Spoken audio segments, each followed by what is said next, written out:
maravilhas é sempre alguém. Essa é a hora da adoração. Vem dar a Ele teu coração. Vem assim como estás para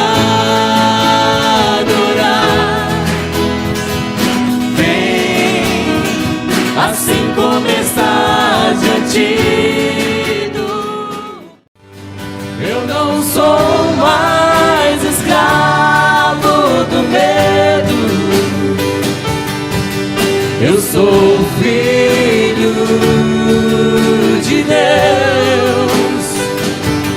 Eu não sou mais escravo do medo, eu sou filho de Deus. Nossa festa, no nosso Deus, o grande Deus. Que os céus fechados se abram, teu reino venha mover. A nossa fé e esperança estão em Deus, o grande Deus. Se abram, teu reino venha mover. A nossa fé e esperança estão em Deus, o grande Deus.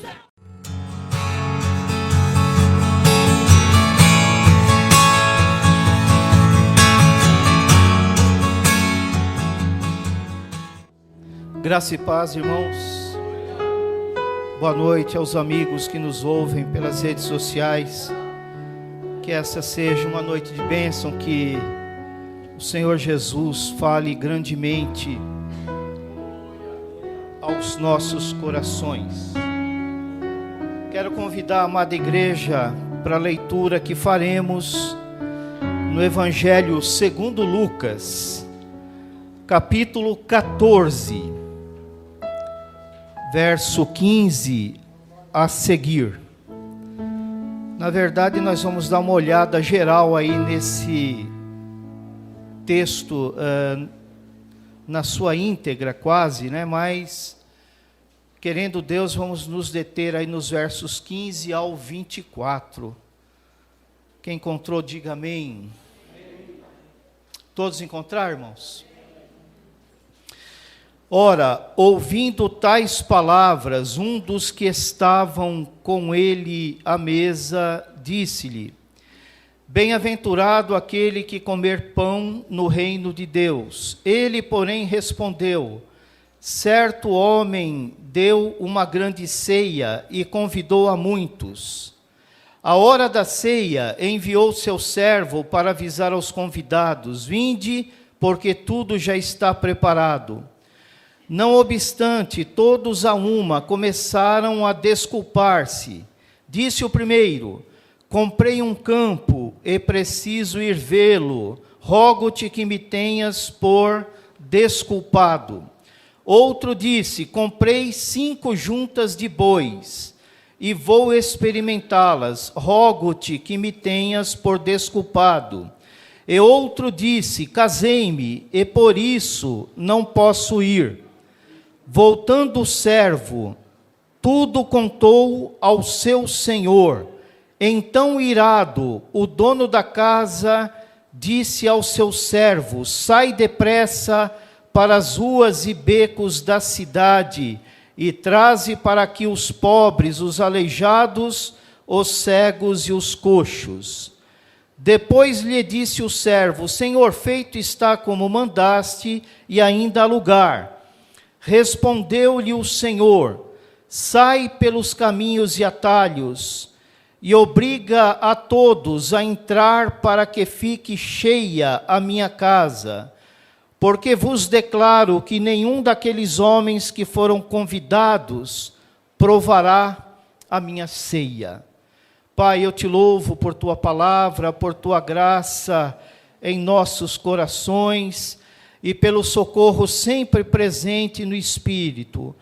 Pai, nós te louvamos, Pai, na certeza de que o Senhor nos assistirá na exposição desta palavra, para que ela encontre guarida e lugar na mente e no coração do teu povo e daqueles que eventualmente nos estejam ouvindo pelas redes sociais. Faz, ó Deus, o teu evangelho, a tua palavra prosperar naquilo para o qual o Senhor tem determinado que ela seja enviada, que ela cumpra os seus propósitos em cada vida, que ela seja bênção na nossa vida, libertação, reencontro, que ela seja, ó Deus, um momento de comunhão e de percepção mais aguda da tua graça no nosso coração. Traga graça nas nossas vidas, nas nossas famílias, sobre a tua igreja, sobre a nossa nação, tão necessitada, sobre os milhares de desempregados, sobre aqueles que se acham internados nos hospitais, sobre aqueles que se acham restritos em sua liberdade nas prisões por delitos cometidos, por deslizes, por fraquezas e por crimes, Pai. Ajuda cada vida, no nome de Jesus, abençoe a nossa nação, as autoridades legalmente constituídas, que haja paz na nossa nação. Visita, ó Deus, o governante da Rússia, abranda o coração dele, sensibiliza o coração dele, ajuda ali nossos irmãos na Ucrânia, Pai. Tem misericórdia deles ali no frio, sem alimento, fugindo pelas estradas, famílias inteiras desorientadas. Meu Pai, põe fim a esta guerra. Meu Pai, estende a tua mão de poder e derrama a tua graça sobre aquelas duas nações. No nome de Jesus te pedimos que seja assim, para a tua glória. Amém. Amados, o Evangelho de Lucas, ele é distinto dos demais, porque ele é um evangelista não melhor, não mais capaz que os seus pares, Mateus e Marcos, que também relatam a vida de Jesus sob uma ótica e uma perspectiva diferente. Mas Lucas tem uma preocupação com os excluídos da sociedade, com aqueles que são discriminados pelos homens, por suas necessidades, tais como os que lemos aqui nesta passagem, os coxos, os cegos, os aleijados, os excluídos de uma forma geral, mulheres, os párias da sociedade, aqueles que na sociedade judaica, como na sociedade brasileira, são amplamente discriminados pela pobreza, pela cor da pele, pelo gênero, por ser mulher, enfim, estas discriminações que são comuns às sociedades humanas, mas estranhas ao coração de Deus, porque Ele fez o rico e o pobre, diz a sua palavra. Ele é um Deus rico e perdoador e compassivo para com todos. A palavra de Deus nos adverte que Ele não tem prazer na morte do perverso. Deus se entristece quando o perverso rejeita o seu amor e a sua graça, e rejeita o seu evangelho, e depois terá de responder por esta péssima escolha por uma eternidade toda. Aqueles que jogaram a sua vida fora, não fazem isso apenas na dimensão dessa vida terrena, mas principalmente no que vem depois, uma eternidade sem Deus, na tristeza, na separação e no exílio divino.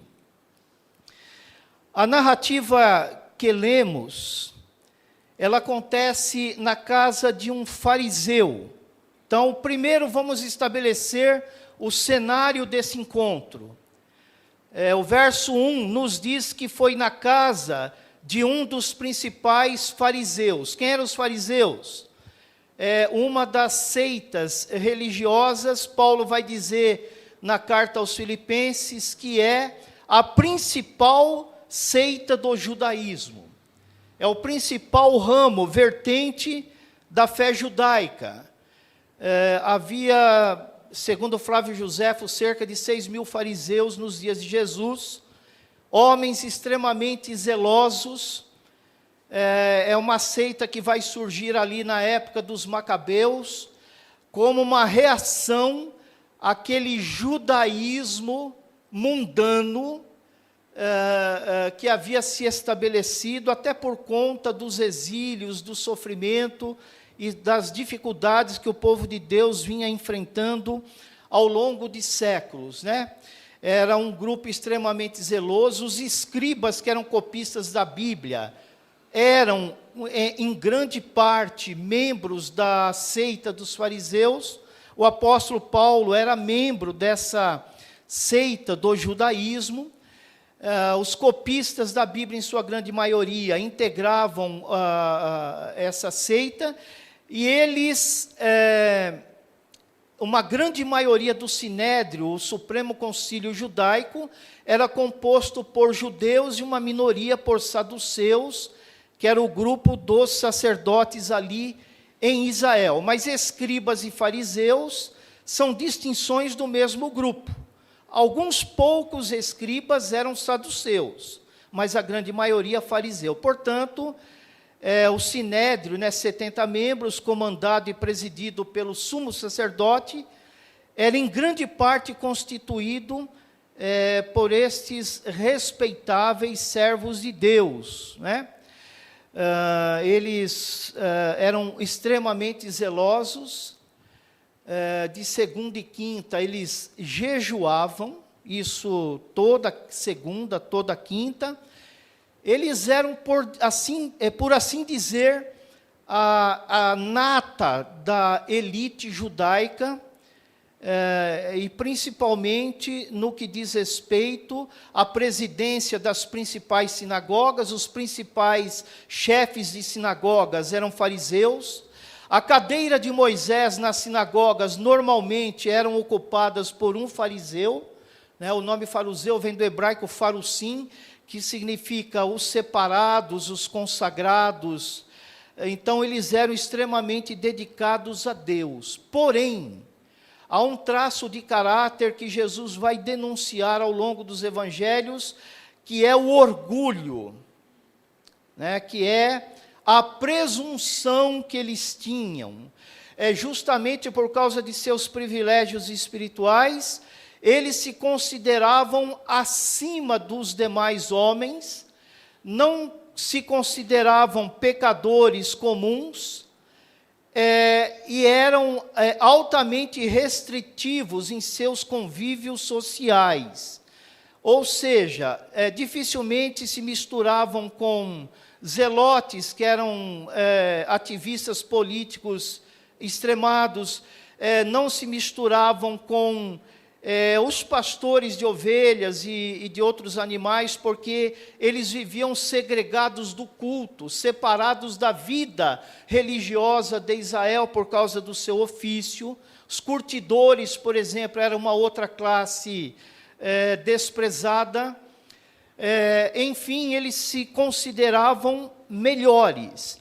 Não obstante, Jesus foi acolhido muitas vezes em lares de fariseus, e Jesus sempre se preocupou em não discriminá-los, mas em anunciar-lhes a palavra do Evangelho, fazer com que eles enxergassem o equívoco de sua presunção espiritual, esta suposta superioridade sobre outras pessoas, né?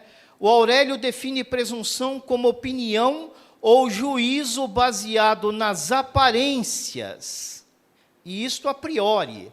Antes de tudo mais, antes de conhecer uma pessoa, eu tenho um juízo baseado na aparência. Por exemplo, eu olho para uma pessoa tatuada e já associo isso com a criminalidade. Deve ser um bandido, deve ser um traficante, e muitas vezes é apenas um tatuado. Então, a dificuldade que os fariseus tinham, eu e você temos nos nossos convívios sociais, né? Lembrando aqui um episódio que o irmão Beto, ausente hoje, na nossa extinta congregação de Iperó, ele entrou vestido de mendigo, e quando ele se assentou ali, abriu uma clareira onde ele se assentou, o suposto mendigo. Porque nós não queremos ao nosso lado pessoas mal cheirosas, não queremos um mendigo assentado ao nosso lado no trem, no ônibus, e que ele fique importunando na nossa porta, porque nós temos mais o que fazer. E Lucas, irmãos, ele tem um olhar mais acurado sobre os párias, os excluídos, aqueles que normalmente não são aceitos em nossas famílias, ou mesmo na igreja. Nós queremos que Jesus salve, mas quando o pecador entra, nós discriminamos o pecador. Então, estes fariseus aqui também, de certa forma, estavam discriminando Jesus, porque havia lá, nessa reunião, algo estranho, né? Então, o cenário, a casa de um dos principais fariseus. A ocasião, ponto 2, foi uma refeição oferecida a Jesus e a outros seletos convidados da elite judaica. E isso acontece num dia especialíssimo na cultura judaica. Era um sábado, quando os judeus normalmente nem acendiam fogo para aquecer a sua refeição, para não incorrer na quebra do sábado. Eles até hoje são muito rigorosos nesse quesito. Terceiro, o tempo. Eu usei o comentário do Hinecker, um comentarista alemão, Fritz Hinecker, e ele fala que esta é a quarta sessão de Lucas, que vai lá do capítulo 9, verso 37, até o capítulo 19. Jesus está viajando da Galileia para Jerusalém. Então, quando você ler do capítulo 9 de Lucas ao capítulo 19, entenda que são as últimas semanas de vida terrena de nosso Senhor. Quando ele deixa Jerusalém pela última vez, ele olha o mar da Galileia pela última vez, antes da morte e da ressurreição, e ele centra o seu olhar na cruz. Ele é o Cordeiro de Deus que veio para tirar o pecado do mundo. Ele viveu uma vida perfeita e sem pecado. Ele operou maravilhas e apresentou as suas credenciais e demonstrou ser o maior dos profetas e deixou claro as suas prerrogativas, as evidências da sua messianidade. O filho de Davi, prometido pelos antigos profetas, estava ali revelado na pessoa de Jesus Cristo. E, infelizmente, depois de 3 anos e meio aproximadamente, operando grandes maravilhas e sinais, expondo a doutrina de Deus com uma maneira autoritativa que lembrava os antigos profetas e não aquela elite dominante, os escribas, os fariseus e os saduceus, que falavam, mas não viviam. Jesus encarnava a mensagem do Evangelho, a boa nova que ele havia trazido para que os homens não fossem condenados, mas libertos do pecado e da eterna separação de Deus. O coração compassivo de Jesus vibra, porque ele sabe que o seu tempo está expirando, ele precisa salvar as últimas pessoas, as últimas ovelhas que Deus lhe confiou antes da cruz. E depois ele vai confiar esta missão de proclamar a boa nova, porque o número dos eleitos, dos salvos, ainda não fora inteiramente alcançado. Então, a igreja há de continuar esta proclamação para que todo aquele que nele venha a crer não pereça, não seja destruído, não se perca, mas possa fruir a vida eterna.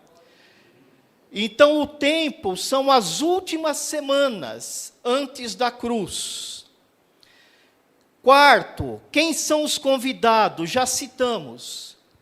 O verso 1 diz que ali estavam os principais fariseus. Note, não apenas fariseus, mas os principais. Aqueles que se assentavam nas sinagogas na cadeira de Moisés. Aqueles que eram chefes das sinagogas locais, os pontos de adoração ao longo de todo o território de Israel. Então, estas são as preliminares. Ali estava a nata judaica, representada nos fariseus, e a figura estranha de um hidrópico, uma pessoa que padecia de hidropisia. Hidropisia significa o ajuntamento, a aglomeração, a concentração, melhor dizendo, de líquidos serosos nas cavidades do corpo. Portanto, aquele homem devia exibir uma aparência deformada, ele devia ter um abdômen inchado e que chamava atenção. É óbvio que é bem possível que esse hidrópico tenha sido especialmente convidado para servir de isca, porque é um sábado. E eles sabiam que Jesus operava grandes curas e a libertação de todo tipo de enfermidade. Para ele, inclusive, a morte não era problema. Hidropisia provavelmente provocaria Jesus a ser misericordioso com aquele homem e, entre aspas, quebrar a santidade do sábado.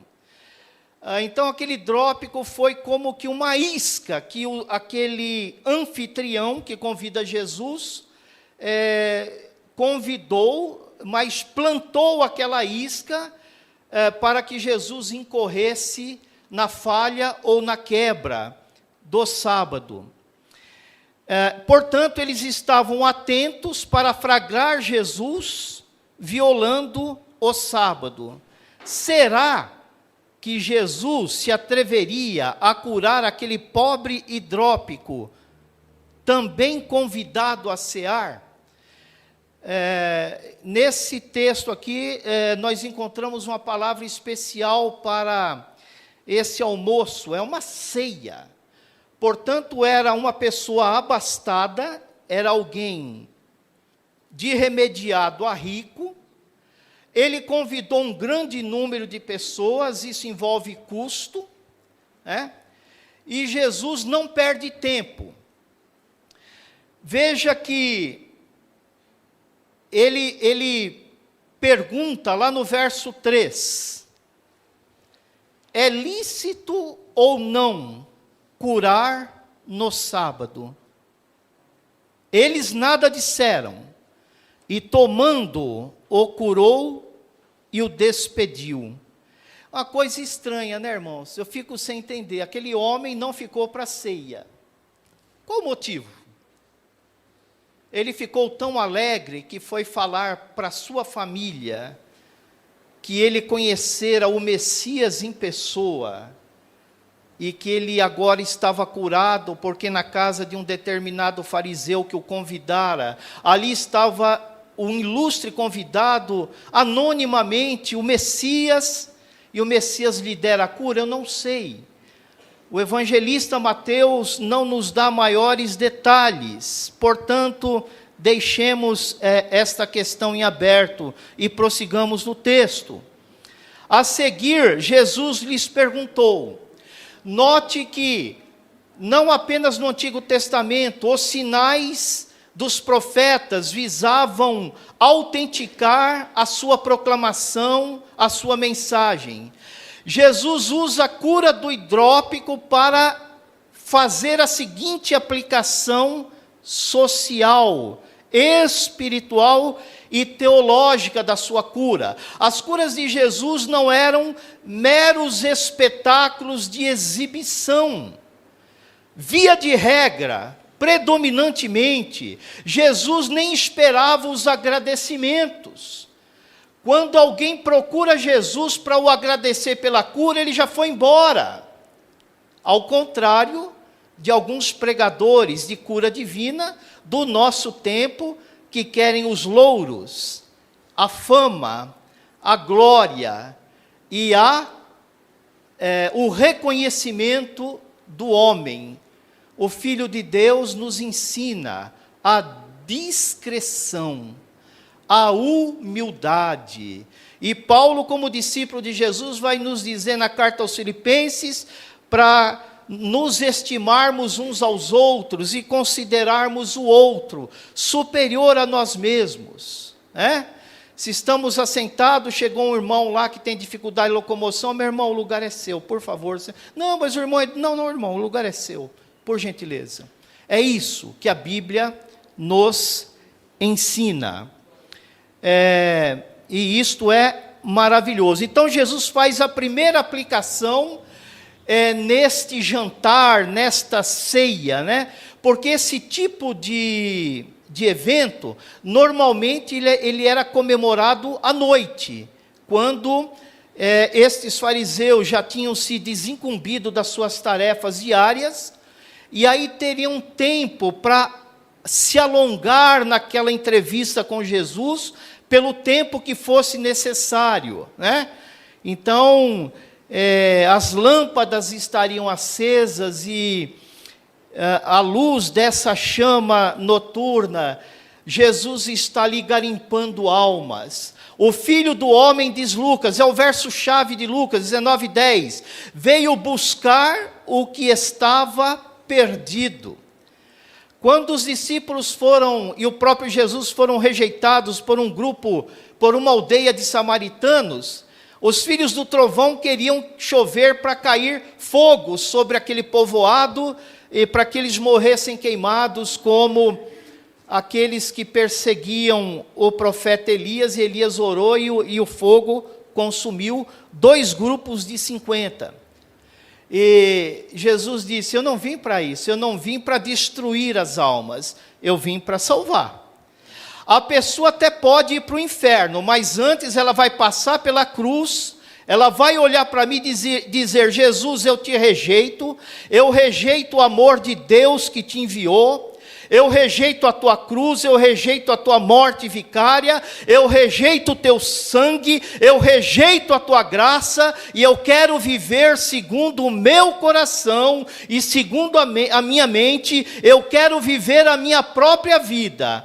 Essa pessoa tem todo o direito de ir para o inferno, mas antes ela precisa rejeitar a graça, o amor e a misericórdia de Deus.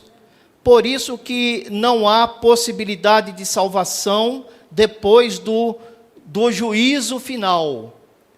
Jesus disse em João 5:24, aquele que ouve a minha voz e crê naquele que me enviou, não entrará em condenação, mas passou da morte para a vida. Então, é uma revelação capital da graça de Deus, radical.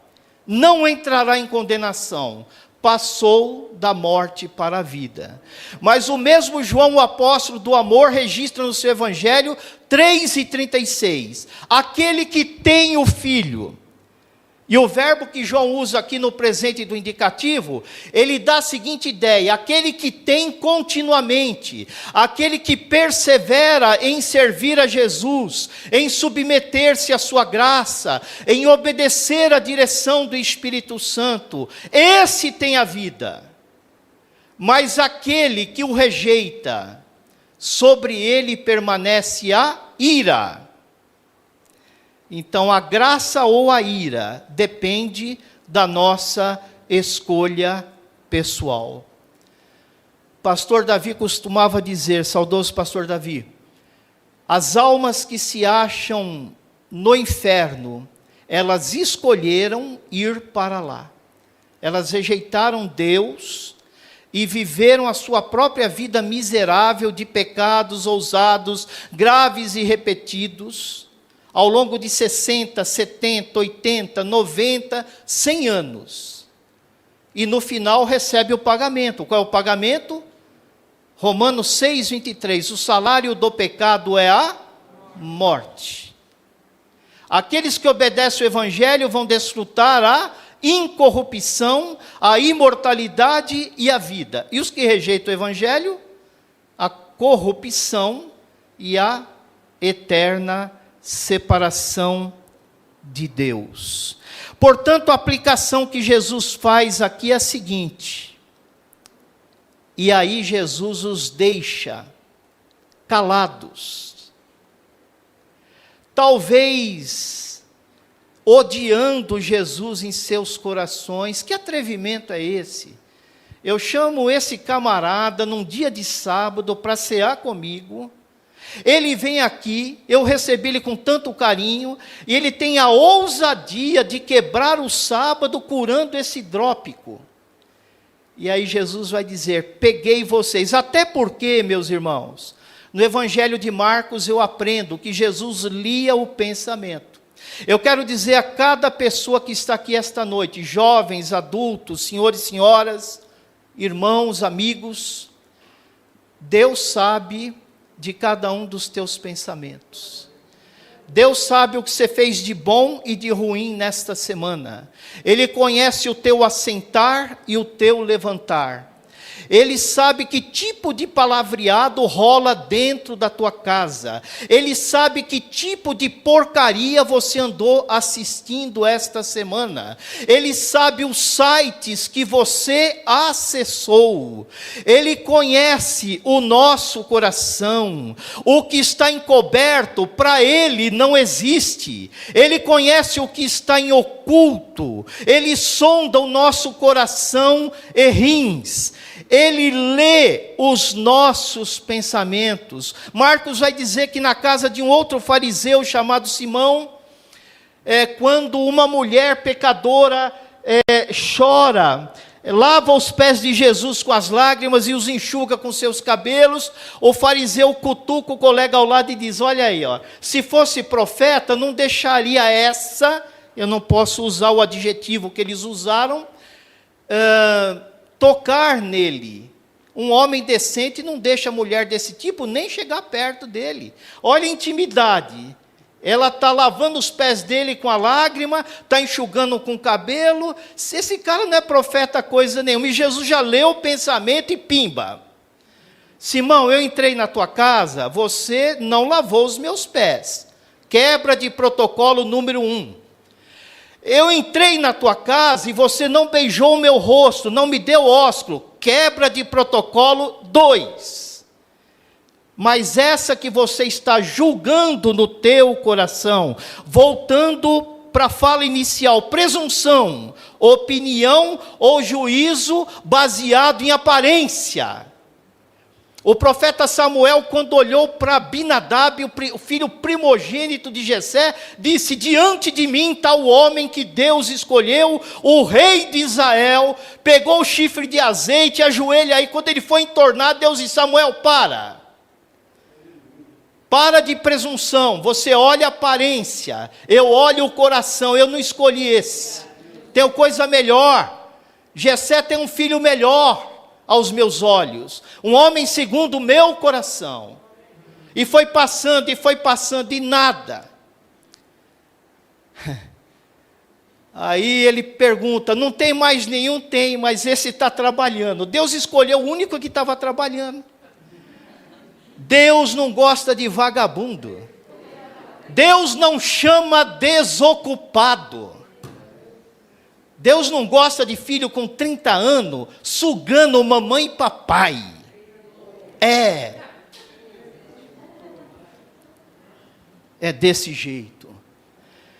E Jesus disse para aquele fariseu, verso 5. Pula esse desvio. Volta para mim. Qual de vós, farisaiada. Se o filho ou o boi cair num poço, não o tirará logo, mesmo em dia de sábado? Jesus mudou aqui o texto lá de Deuteronômio diz: o jumento ou o boi, se cair na cova num sábado, você não tira ele, e se ele não for teu, você não restitui para o dono? O que vale mais? Deus falou essa palavra preocupado com boi ou jumento, ou com esse hidrópico que eu acabei de curar? Eles se preocupavam mais com bichinho de estimação. Irmãos, isso lembra a nossa sociedade doente. Eu não adoto uma criança, mas eu tenho 10 petzinhos de estimação. Até um roqueiro doidão aí, o Eduardo Duzec, ele tinha uma música dizendo: troque o seu cachorro por uma criança. Olha a nossa sociedade. Levando o cachorro no psicólogo, fazendo análise psicanalítica, funeral com grandes requintes. Mas o mendigo que está ali, uma moedinha, não. Mas toca no petzinho dele, chora. Chora, meu petzinho, estou em crise, pastor, meu petzinho. Coisa maravilhosa, né, irmão? Que sociedade doida. Morreu o pet, eu estou em depressão. E o ser humano que pede esmola na esquina toda semana, eu nunca paguei um lanche para ele. Nós, como aqueles fariseus, gostamos mais do pet do que de gente. Eles gostavam mais de boi e de jumento do que de gente doente.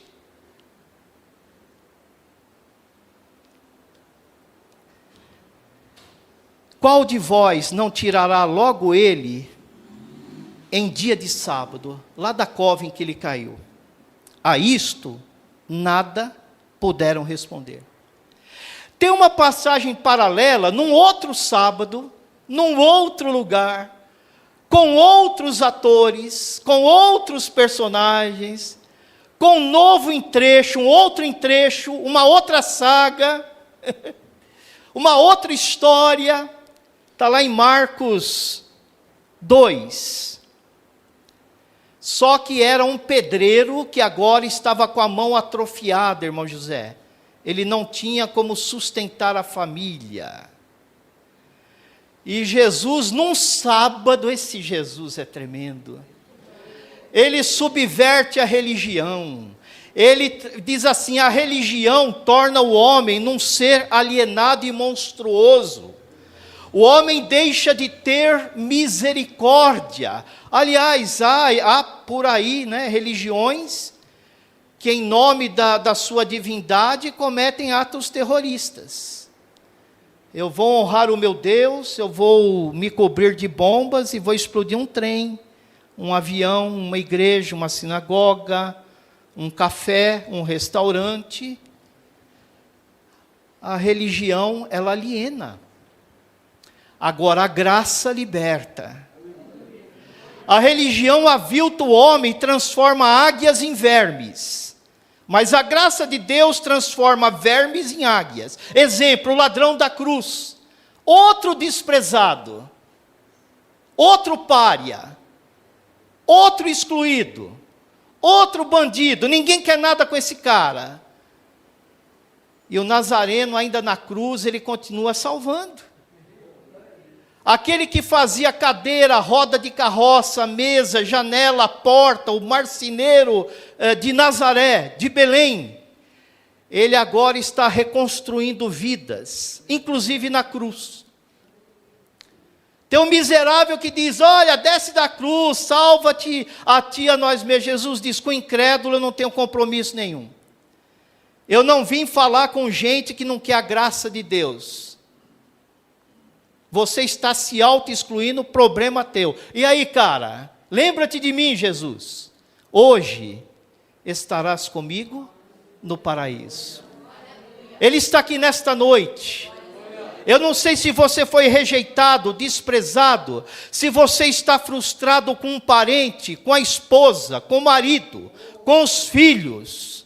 Eu não sei qual a decepção da sua vida, qual o choro da sua alma, qual o seu drama, qual a sua angústia. Mas aquele que esteve no jantar daquele fariseu, ele está aqui para salvar e libertar aqueles que precisam e querem, os excluídos. Agora, quem vai ficar de fora nessa história? Os bambambam. O pastor teve uma visão, irmãos. Deus mostrou as coroas lá no céu, a glória, ele ficou encantado. Ele viu uma coroa lá, que era a coroa das coroas, e disse: eu já sei de quem é. Obrigado, senhor, o senhor reservou para mim. Obrigado, viu, senhor? O senhor reconheceu o meu trabalho. A igreja não, mas o senhor... Ele foi se aproximar da coroa, hoje falou: o que você quer aqui? Eu sou o pastor, seu pastor, a sua lá, ó. Tá desse tamanho, precisa de lupa para enxergar. Mas o que é isso? Ele diz: eu não julgo por aparência. Aqui não tem carteirada, aqui não tem influência, aqui não tem título, aqui não tem grandeza humana, o orgulho humano aqui tem peso zero. Aqui o que manda é a humildade, aqui o que manda é a contrição de coração, aqui o que manda é um espírito contrito, e nele eu habitarei, e nele eu estarei. O orgulhoso está lá no andar de baixo, e o povo que vai para lá é também guiado pelo orgulho. Ele falou: mas de quem que é? Ele falou: aquela velhinha lá que te sustenta em oração. Você pensa que seu ministério é o quê? Que você é o cara? Que você prega alguma coisa? Você é um zero à esquerda, cara. É só minha graça na tua vida. Olha aquela velhinha cansadinha lá. É 5 minutos para dobrar o joelho. Mas depois é 2 horas para levantar. É ela que sustenta a minha casa, é ela que sustenta os obreiros, é ela que sustenta o teu ministério. Você nunca deu valor a ela, você nunca chamou ela na frente para dizer que a coluna da igreja, você nunca reconheceu o ministério dessa coroa, é para ela. Toma essa, fariseu. Dorme com essa. No segundo evento, num outro sábado, num outro lugar, Jesus olha para aquele pedreiro e diz assim: estende a tua mão. Ele curou na hora, irmãos. Ele viu os dedos crescendo de novo, né? Atrofiou, né? Os dedos foram esticando, esticando, e dói, viu, irmãos? Quando Jesus cura, a pessoa sente dor. Por quê? Porque o membro está atrofiado, dói. Lembra do cego que Jesus curou e curou em etapas? Jesus, olha a cura, olha o colírio que Jesus usa. Vai fazer isso na igreja hoje. Vem aqui. Bom, o cara era cego, ainda bem que ele não viu.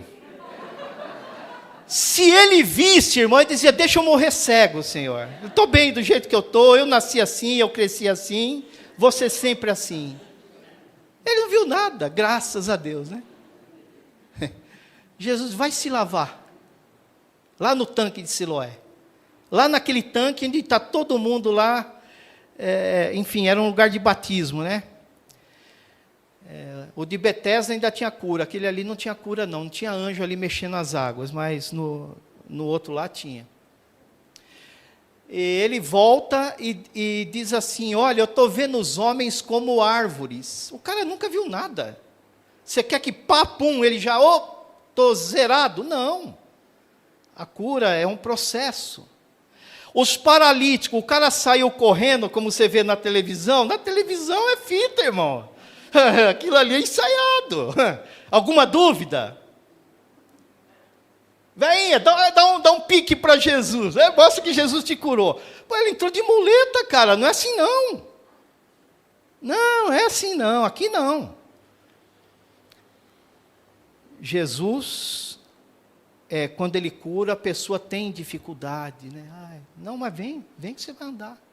Está tudo entrevado há anos. Como que o cara vai sair correndo? Tem boi na linha, né, como diz o outro. Essa história está mal contada. E aí, meus irmãos, lá no outro encontro foi pior. Eu até gostaria de ler para que os irmãos não tivessem nenhuma dúvida. Marcos 2.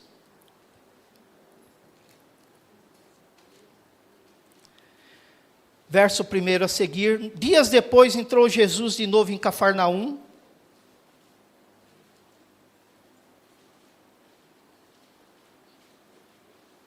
Perdão, irmãos, não é esse verso não.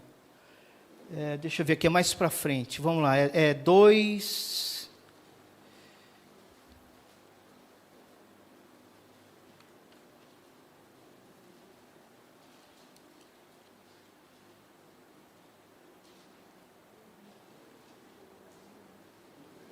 Eu perdi aqui, irmãos, me perdoe.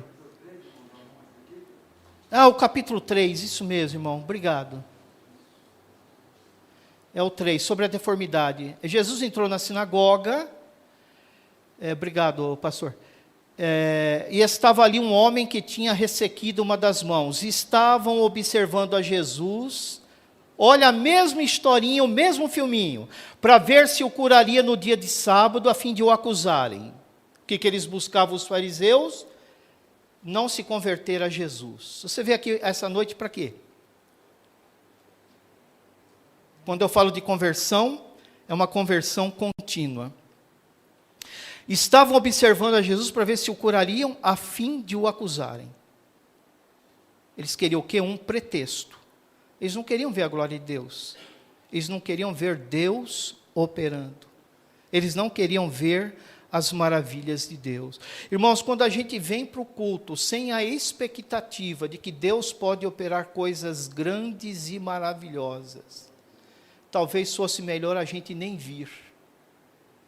Porque o salmista diz lá no Salmo 122, alegrei-me quando me disseram, vamos à casa do Senhor. Hoje esse versículo tem que ser reescrito.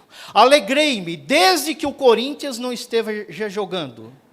Alegrei-me desde que a seleção não esteja jogando. Alegrei-me desde que não me convidem para o churrasco. Alegrei-me desde que não me convidem para a praia. Alegrei-me desde que não me convidem para o lazer.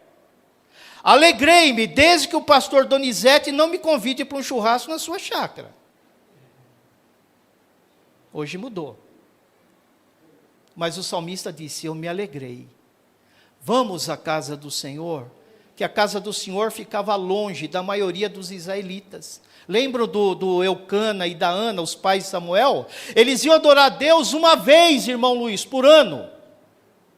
Você pode adorar todo domingo, toda quarta. Você pode adorar de segunda a segunda, lá na sua casa, lavando roupa, cozinhando, lá no seu trabalho, meu irmão, porque agora em espírito e em verdade, nós não dependemos destas paredes, nós não dependemos de um cultinho minúsculo de domingo. Eu dedico 1h30 para o meu Deus por semana. Isso é servir a Deus? 6 horas por mês. Isso é servir a Deus? 72 horas por ano. Isso é servir a Deus? O salmista disse, alegrei-me quando me disseram, vamos à casa do Senhor. Quarta-feira eu não vou não ter oração. Ixi, tem que dobrar o joelho. Dói, irmão. Irmãos, como eu disse hoje de manhã, camaradinho orou para Deus parar o sol e Deus disse, eu vou fazer um pouco mais, eu vou parar o universo. Sabe por que Deus parou o universo? Porque tinha um cara ajoelhado orando, Josué. O seu problema não é nada para Deus, mas Deus não vai tirar o problema da tua vida enquanto você não se submeter a Deus. Sabe quem colocou a luta, a dificuldade na tua vida? Foi Deus. Foi Deus. Foi o diabo não. O diabo tem nada a ver com isso. Foi Deus. Qual o objetivo de Deus? Para trazer você para perto dele. Por que Jesus aceitou o convite daquele fariseu? Eu quero que você seja salvo. Eu quero que você me conheça. Eu quero que você, que é um estudioso da Bíblia, entenda que ela testifica a meu respeito. Eu estou aqui diante de você. E você só consegue ver maldade e pensar maldade. O que eles estavam tramando, irmãos? Jesus disse para o paralítico, o homem da mão atrofiada, vem para o meio. E aqui, irmãos, outra lição maravilhosa. Você pode ser desprezado até pela sua própria família, você pode ouvir do seu marido coisas terríveis, ou da sua esposa, ou de algum parente, ou do seu chefe no seu trabalho. Mas para Deus você não é um pária, você não é qualquer um, você é a menina dos olhos dele. Você é precioso aos olhos de Deus. A esposa pode rejeitar, o marido pode rejeitar, os filhos podem desprezar, mas Jesus nos pega desprezados e nos coloca onde? No canto? Não, Ele nos coloca no meio. Deus quer você.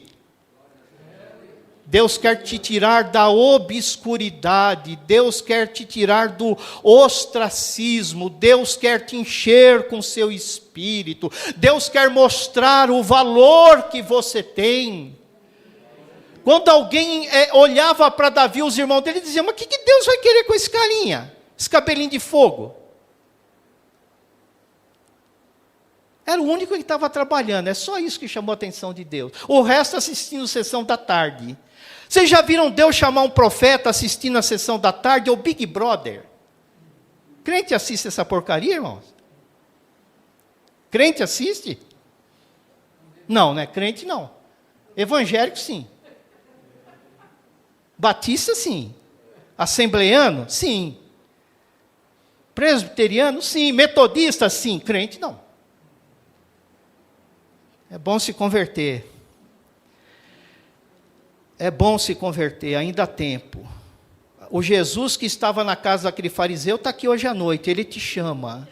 Hoje, se ouvires a sua voz, não resistais ao Espírito Santo de Deus. Deus salva crente, Deus salva evangélico, Deus salva até pastor. Olhando ao redor, e a mesma pergunta que Jesus faz, é lícito nos sábados, verso 4, fazer o bem ou fazer o mal? Por que Jesus pergunta se é lícito fazer o mal? Os irmãos já vão entender. Salvar a vida ou tirá-la? Eles ficaram em silêncio. Respondeu o que, irmãos? Olhando-os ao redor, indignado e condoído com a dureza dos seus corações, disse ao homem, estende a tua mão. Estendeu-a e a mão lhe foi restaurada. Vai trabalhar, vai sustentar a tua família. Verso 6, por que Jesus perguntou no verso 4, é lícito salvar a vida ou tirá-la no sábado? A resposta no verso 6, retirando-se os fariseus, conspiraram com os políticos herodianos contra Jesus, a fim de tirar a sua vida. Enquanto Jesus está curando aquele pedreiro, irmão Admilton, o irmão que é construtor, a farisaiada está,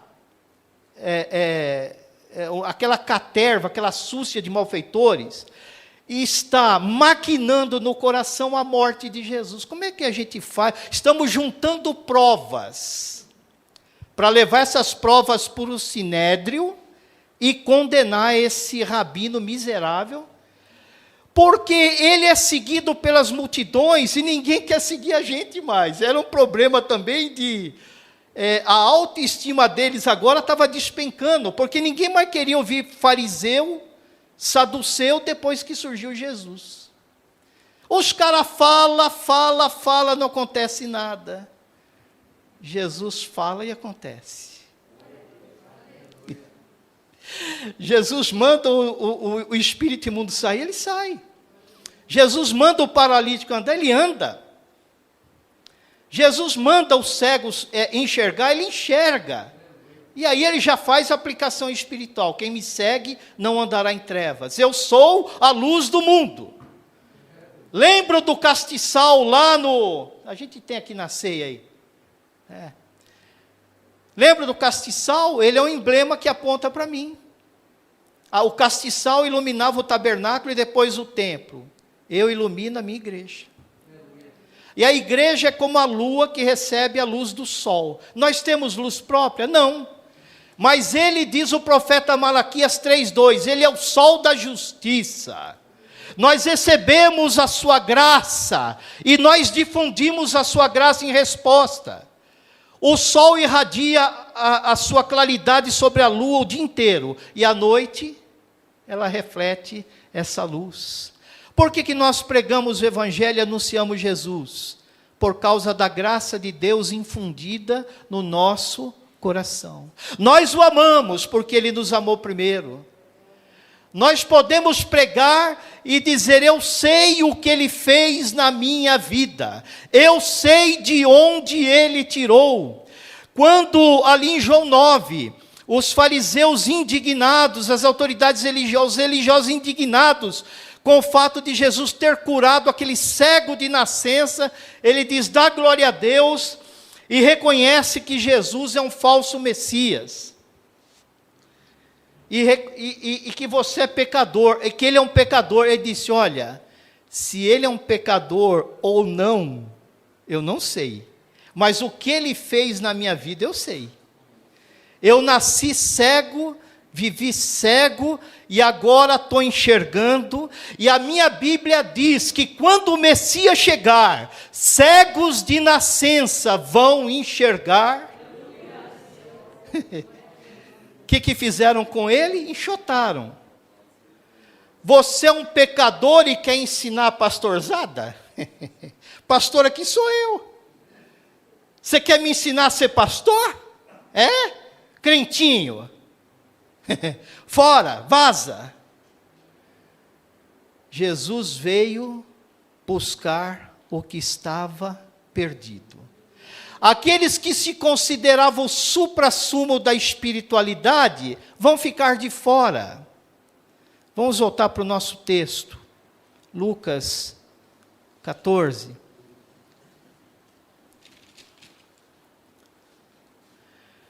No capítulo 14 de Lucas, nos versos 1 a 6, que relata a cura do hidrópico que acabamos de explanar, Jesus está tratando com gente inflexível, gente que ama um petzinho, mas não ama uma vida humana, gente que valoriza coisas, mas que despreza pessoas. No segundo momento, Jesus vai recriminar a ostentação, que Tiago vai chamar de soberba da vida. Lucas 14, versos 7 a 11. E tudo isso durante aquele jantar. Primeiro tipo de gente que Jesus lida, gente inflexível.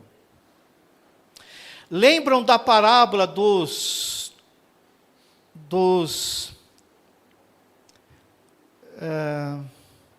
está lá em Mateus 20, a parábola do camarada, dos dois devedores, um devia 500, o outro devia 50. Jesus ali fala sobre perdão. A pessoa quer perdoar, quer ser perdoada, mas de forma alguma quer perdoar. Mas eu não digo que perdoar significa que você deve dar corda para quem te traiu, que você deve chamar essa pessoa que você perdoou para almoçar na sua casa. Não vale a pena. Em boa parte dos casos você perdoa, deixa ela no quadradinho dela e segue a tua vida.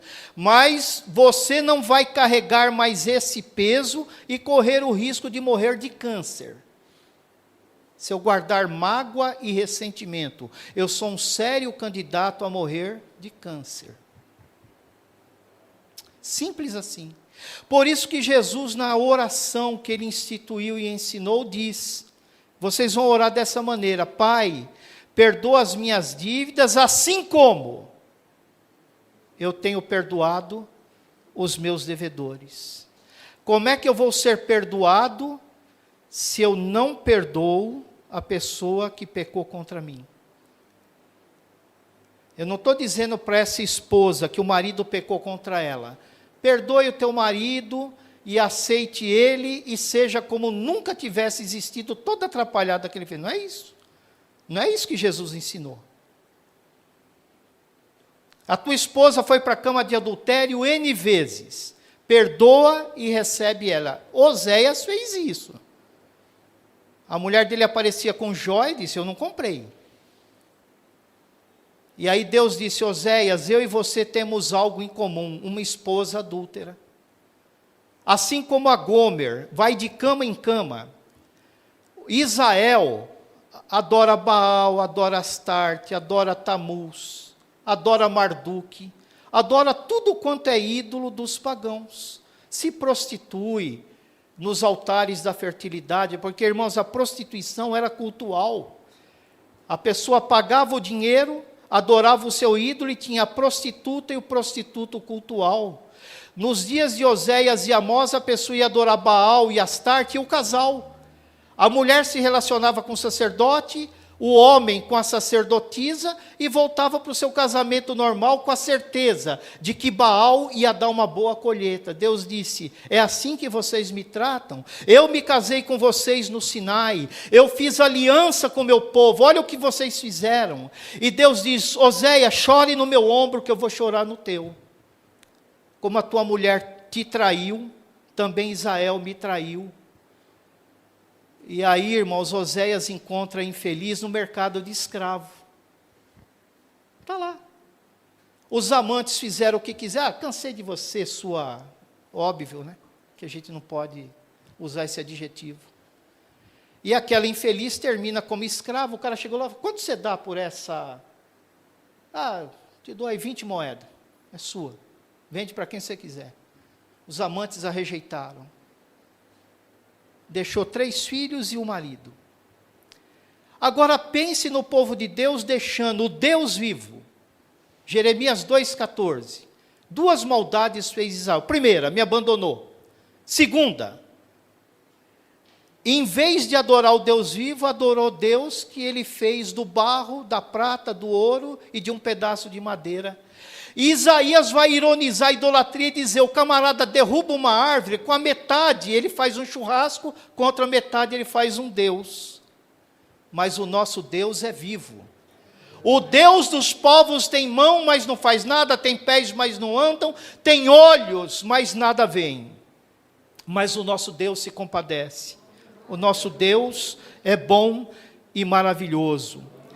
E finalmente, o nosso texto é quem Deus está convidando. Todas as pessoas que estão presentes entre nós estão sendo convidadas pelo Pai de amor. Que coisa maravilhosa! A graça de Deus se há manifestado, trazendo salvação a todos os homens. Mas a maioria rejeita, que pena. Mas isso não invalida a graça de Deus. A graça de Deus continua operando. O convite não para um jantar na casa do fariseu, mas para o banquete no reino de Deus, junto de Abraão, de Isaque e de Jacó, quando pessoas virão do norte, do sul, do leste e do oeste, homens e mulheres e crianças e jovens, de toda a tribo, raça, língua e nação, todos aqueles que tiverem aceitado Jesus, participarão desse banquete. Isaías 25, o verso 6, nos afirma que será servido vinho velho, clarificado, aquele vinho com sedimento, e tutanos de gordura, comida gordurosa, uma iguaria lá no Oriente. Agora, esse povo, essa farisaiada, qual o destino deles? Olha a sentença de Jesus sobre eles, irmãos. O último verso do nosso texto. Verso 24. Eu vos declaro que nenhum daqueles homens que foram convidados provará a minha ceia. Qual o problema daqueles convidados? A indignidade.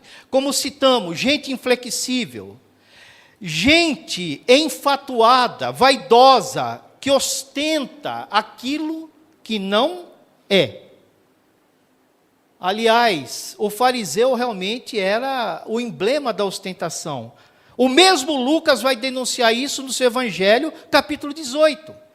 Quando duas pessoas se apresentam para cultuar a Deus, um pecador, ele tinha uma profissão que não lhe permitia ir todo sábado à sinagoga, e o fariseu, que é o cara zeloso, está na igreja segunda jejuando, está na igreja quinta jejuando, sábado é o primeiro a chegar na sinagoga para ver se está tudo em ordem, lê a Torá todo dia, dá esmola, faz obras de caridade.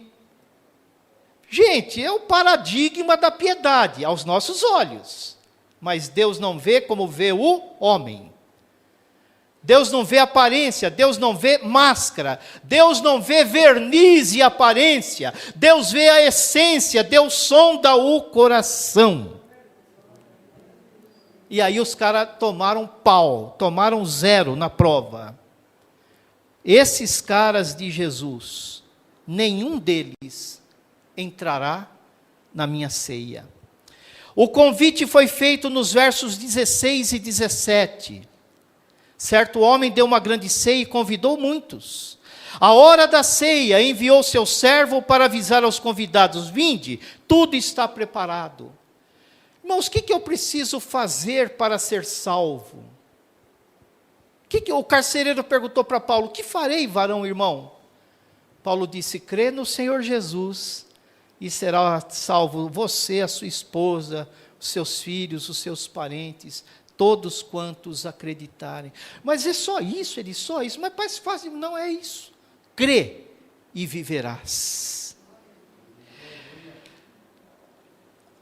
As 3 recusas, e nós temos 3 grupos de pessoas aqui. O primeiro, verso 18. Eu comprei uma fazenda. Eu peço que me desculpe. Tem coisa errada em comprar propriedade, irmãos? Não. Mas e quando a propriedade me atrapalha de servir a Deus? Há um hino maravilhoso que diz: se não for o primeiro, ele será o último. Que Jesus seja o primeiro na nossa vida. Não pode ser a minha esposa, não pode ser meu neto, não podem ser meus filhos, não pode ser a igreja batista, não pode ser os pastores, não pode ser a amada igreja. Não pode ser papai e mamãe, não pode ser ninguém. O meu apreço tem que ser por Jesus. Ele é precioso mais do que tudo. Segunda recusa. Eu comprei 5 juntas de bois e preciso ver se eles são bons de trabalho. Verso 19. Tem coisa errada em comprar a máquina agrícola para a minha fazenda? Comprei a fazenda, comprei o trator, quero ver se o trator é bom. Tem algum problema? Não. O problema é que agora eu olho para o trator e eu me encanto com o trator, irmão Edmilton. Um amigo meu, ele comprou uma chácara. Ele diz: rapaz, chácara lembra muito o casamento. Eu falei: mas como assim? Você tem 2 alegrias, né? Quando compra e quando vende. Eu falei: não sei o que você quer dizer, né? Eu não sei o que você quer dizer com isso, mas... Porque a gente tropeça não é em coisas grandes. A gente tropeça, irmã Lloyd, numa pedrinha, a gente escorrega, quebra uma perna. Aconteceu com a minha cunhada, o pé dela nunca foi o mesmo. Um pedrisco no estacionamento da igreja. Fez não sei quantas cirurgias. O pé não readquiriu a funcionalidade original. Não volta mais a ser o que era. Terceiro grupo que recusa o convite do Senhor. Não é o convite do fariseu, é o convite do Senhor. Note que Jesus foi convidado para a ceia e Jesus disse: eu tenho uma ceia melhor. Eu quero convidar vocês não para um jantar que nunca mais vai se repetir. Lembrando, Jesus está indo para a cruz. Eu quero convidar para vocês para uma ceia no reino de Deus, algo que nunca mais vai acabar. Vocês se assentarão junto a Deus nessa mesa.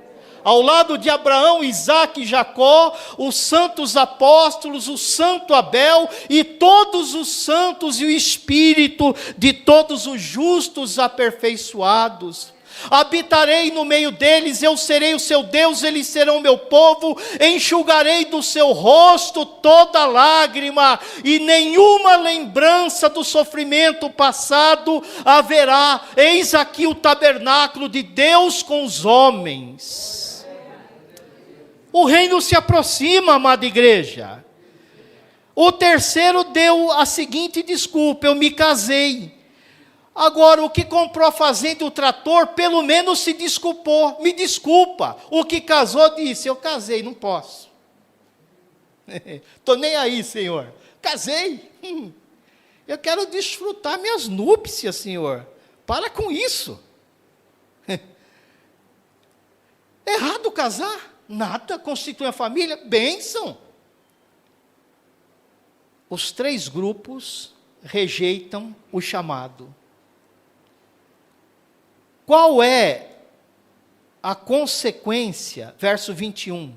O servo chega e diz: Senhor, e olha a aplicação da lição. Jesus está dizendo: sabe quem são os convidados? O que casou, o que comprou a terra, e o que comprou a junta de bois, são vocês, os fariseus, viu? Se não caiu a ficha, eu vou dar aqui um toquezinho. Estou falando com vocês. Porque quando Deus fala, né, coisa boa, a gente, Senhor, o Senhor me ama, coisa maravilhosa. Eu estava precisando dessa palavra. Quando o couro come, eu olho para o meu vizinho e digo: Deus está falando com você, irmão, presta atenção. É com você que Ele está falando. Jesus disse: olha, com vocês que eu estou falando.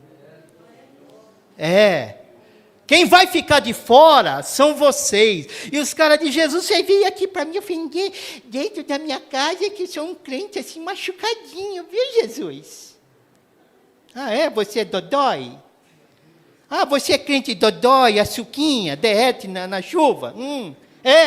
Estou nem aí para você. Sabe quem que eu vou colocar no seu lugar, infeliz? Verso 21. Sai depressa, meu servo, para as ruas e becos da cidade, esvazia a Cracolândia, pega o sindicato dos mendigos e Franco da Rocha e traz para Bereana, aleluia, traga os pobres, os aleijados, os cegos e os coxos. Ele disse: ainda tem lugar. A graça de Deus é maravilhosa e expansiva. Não há limite para o amor de Deus. Olha a benevolência do anfitrião. Não aquele anfitrião de Jesus, mas Jesus como cabeça da festa milenar. Quando ele inaugurar o reino milenar, será uma festa de arromba. Ninguém se esquecerá daquela festa. Milhões de milhões de milhões. Irmãos, pensa no buffet para servir essa tropa. E ali o próprio Deus sentado à mesa junto de seu povo. O salmista disse: unges a minha cabeça com óleo, o meu cálice transborda. Preparas uma mesa perante mim, na presença dos meus inimigos. O meu cálice transborda. As coisas que não subiram à mente, que o coração não imagina, são as que Deus tem preparado para aqueles que o amam. Aleluia. Vai pelos atalhos. Olha o verbo que Lucas usa: obriga.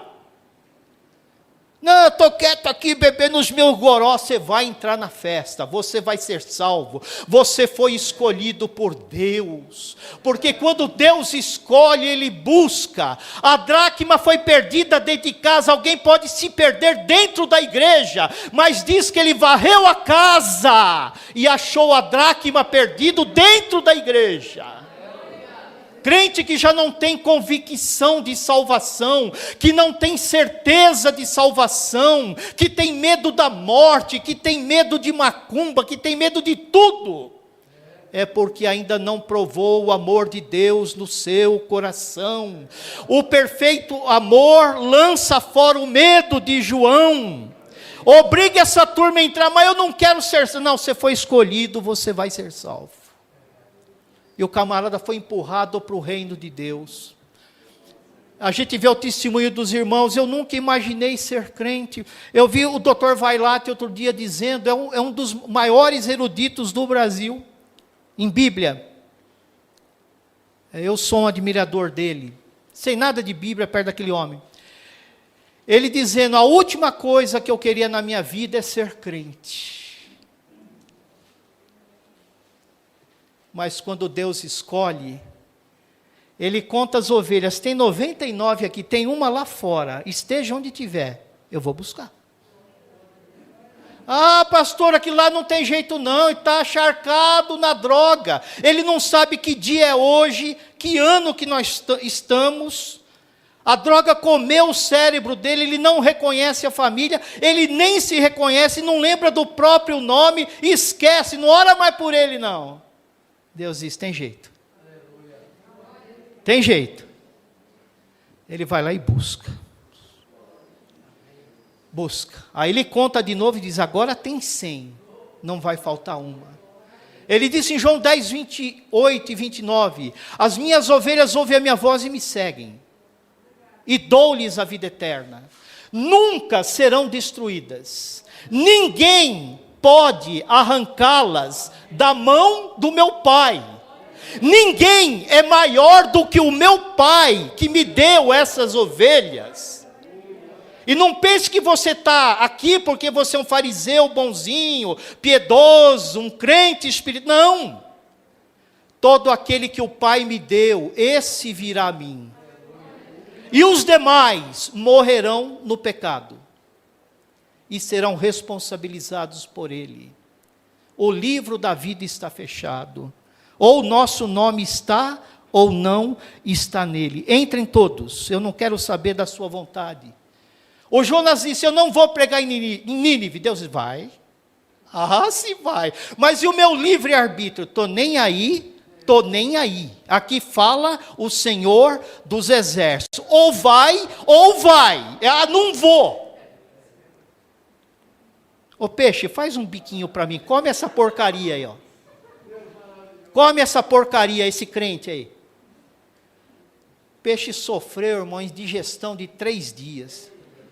Comi um crente safado, desobediente a Deus, que culpa tenho eu no cartório? Ó a missão que Deus me deu. Conversa de cachalote, 40 toneladas, rapaz, comi coisa estragada, o que foi? É um profeta de Israel. Não aguentou, estou morrendo. 3 dias, vai, não vai, Deus diz, não aguenta aí, não vomita não. Isso é um vômito, mas segura um pouquinho, faz esse favor para mim. Vomitou ali na praia e Deus chegou pertinho e falou, vai ou vai?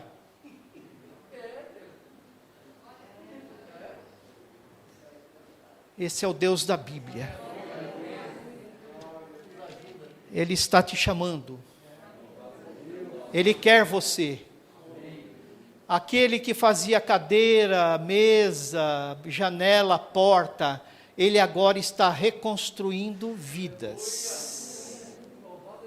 Está transformando vermes em águias, pecadores em santos. Ele está abrindo as portas das prisões para que você seja livre. Que Deus abençoe a igreja. Que Deus abençoe. Irmãos, olha a grandeza do amor de Deus. a graça de Deus se há manifestado, trazendo salvação a todos os homens. Você quer ser salvo? Há alguém aqui que não conhece Jesus e quer ser salvo? Que pertence a esse grupo de coxos, aleijados, cegos, desprezados, que quer sair daqui com a sua alma em paz e o nome no livro da vida? Alguém que se acha desviado da palavra de Deus, frio, apático na fé? Há alguém, irmãos? Que Deus abençoe. Graças a paz, irmãos. Amém. Que palavra graciosa, né? Que Deus nos reservou essa noite. Pastor Paulo pregando e falando sobre a grande ceia, a parábola da grande ceia, e a gente grava coisas importantes. A honra de ser convidado pelo Senhor. Agora, o perigo, a afronta de rejeitar esse convite. Como o pastor Paulo falou, algumas pessoas pensando em propriedades terrenas do que a propriedade no reino de Deus. Pensando nas coisas terrenas em relação ao casamento, como ele disse, não é errado, mas desprezando as bodas do cordeiro. E também, como a palavra também nos diz, sobre essa rejeição que durará toda a eternidade. Mas, por fim, a casa tem que estar cheia. O reino só virá se a casa estiver cheia. E o convite, como o pastor Paulo falou, é estendido. Ainda que você não sinta essa necessidade, mas você que está nos ouvindo pela live, entenda esta noite que o Senhor estende o seu convite. Que o perigo está em rejeitar esse convite, estar em desprezar o convite de Deus. Porque uma coisa sabemos, que o Evangelho é de graça e tudo já está preparado. Essa é a nossa certeza, de que a graça de Deus, de que o amor de Deus, de que a misericórdia de Deus, de que a liberdade que é em Cristo, nos comove essa noite. E nós erguemos as nossas mãos. Nós nos emocionamos no coração, mas o que Deus requer de nós é uma vida voltada para Ele, para essa grande festa que está nos reservada desde a fundação do mundo.